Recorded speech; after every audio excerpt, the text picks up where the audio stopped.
আমরা এখন আছি বাংলাদেশের শেষ গ্রামও, এবং এই যে এটা হইল গিয়া মেঘালয় পাহাড়, এবং এই জায়গায় হইল গিয়ে বর্ডার কাটাতারের বেড়া আছে।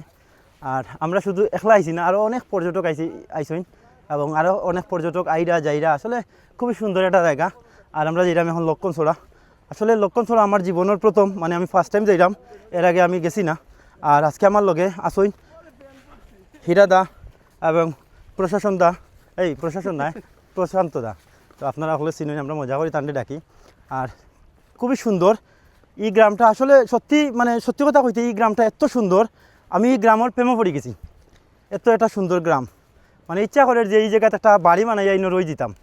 কত সুন্দর একটা গ্রাম। আর ঝর্নার যে পানির শব্দটা আমরা এই জায়গা থেকে শুনতাম পারলাম, এত মজা লাগের, মানে খিতা খইতাম আপনারা। আসলে আমি যে বয়স দিতাম, মানে আমার মুখে দিয়ে কিছু বারণ না, এত সুন্দর, এত সুন্দর।